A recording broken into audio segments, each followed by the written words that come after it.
It's December 17th, 2019. I'm standing in front of the judge in a Colorado Springs courtroom. He holds the next decade of my life in his hands. I'm there because I meticulously planned and for a short while pulled off a $600,000 jewel heist. I tracked my victims' cars with GPS units linked to burner phones, accessed their security feeds, blocked embedded trackers that might be in the jewelry, and even convinced a Denver broker they were family heirlooms. I didn't do this because I wanted diamonds.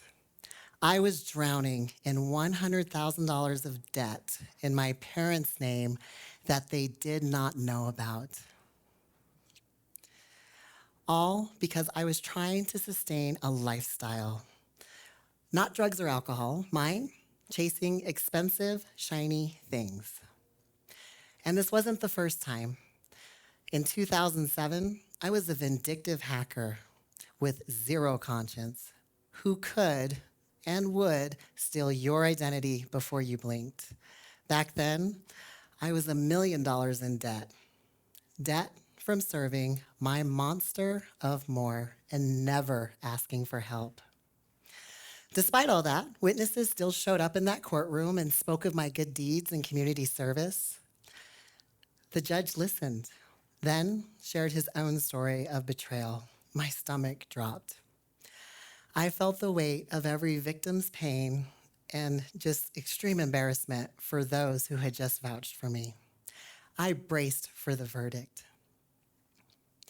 And then the judge looked at me and said, "You're not a bad person, but you did a bad thing, and it's not the first time you've done a bad thing." My heart fluttered. My pulse quickened. Did he just see me for who I really am? In that instant, I felt two things: the weight and sting of my mistakes and a spark of hope. We all want to be seen and accepted, especially when we fall short. Have you ever let a mistake define your life? Have you ever wanted success so badly you lost yourself? Have you ever justified bending the rules just to get ahead? I made a vow in 3rd grade, whatever it takes. That promise was born from a childhood betrayal that left me feeling powerless. So I swore I would never be vulnerable again. But that vow fueled what I call the monster of more, an inner critic whispering, "You are not enough. You don't have enough. Your best isn't enough." That traps us behind walls of shame, fear, and rejection. Chasing that monster of more caused me to stumble, fall short, and bend the rules. I wanted to get back to my true self and thought it required grand gestures like year-long programs, life-changing retreats, dramatic makeovers. But those big fixes often, they stall, we stumble, and they never even start. True change lives in micro gifts. Tiny acts that can make a big difference, reconnect us, and help us move forward. Micro is defined as anything but small, and these acts can be anything but small. And the one way I practice these is through one acronym and one word: C.O.N. C.O.N outlines 3 micro gifts. The first micro gift, C, champion a dream. The second micro gift, O, offer a moment of grace. The third micro gift, N, nurture the next step. This is the con. And this is not, I've done the shady kind of con, and that is not what this is. This is the ethical kind of con. We're about to pull the biggest legal heist of your life, stealing back your attention, your worth, and your peace from the monster of more. Let's watch C.O.N in action. C, champion looks like Twice a week, I get to spend 30 minutes with youth in detention centers. I go on a Tuesday and I spend 20 minutes teaching them a new workout, and then I return on Thursday where they do a challenge based on this workout. And the youth get to earn protein shakes, Gatorades, and loud cheers. One youth, he asked me for extra workouts he could do in his cell.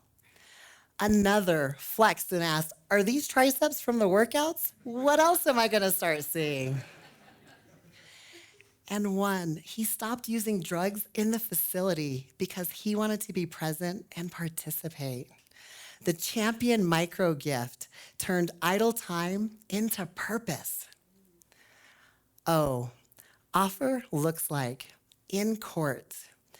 It came down to one sentence, 10 words, 30 seconds. The result? Not 12 years in prison, 30 days in jail. That micro gift of grace from the judge, being seen as more than my worst act, it changed my entire path and gave me permission to hope. The third micro gift, N, nurture, looks like each month I get to host mindset sessions for adults with special needs. One clear goal, one habit, one next step so they can see their worth in themselves. As time has gone on, they eventually staged a full public showcase without me there. Someone guided their next step and they soared. Back in that Colorado Springs courtroom, had I received 12 years, I would be serving my 6th year in prison right now. But that micro gift from the judge, a tiny moment of belief and grace, saved me from my monster of more's grip, and my story shifted. And that line from the judge, "You're not a bad person, but you did a bad thing," became the pivot I chose to build a new life around. A couple years after my hearing, I got to share my story in public for the first time at a ministry gathering. And for a long time, my story owned me. Every time I met a stranger, they knew a version of me from the media, and I would get sick to my stomach. But when I chose to own my story and share it, it started and it ignited my healing.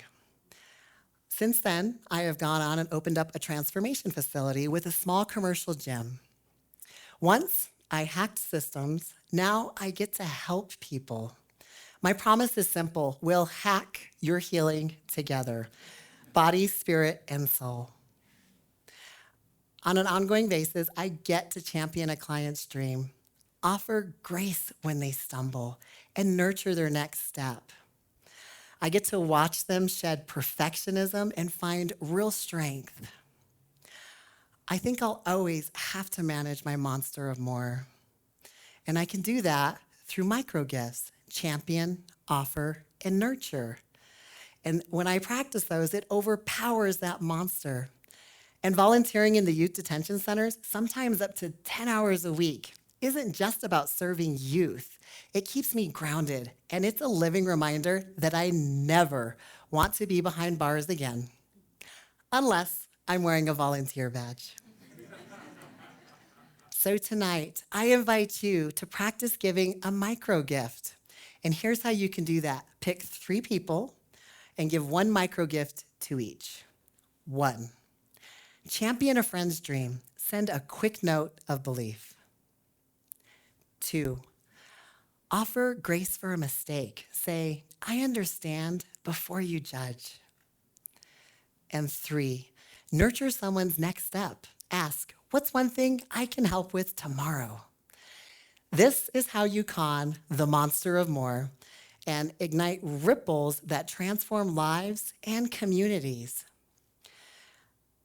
Watch for your monster in small places, like refreshing likes, chasing comments, counting compliments. If it whispers more, then answer with a micro gift.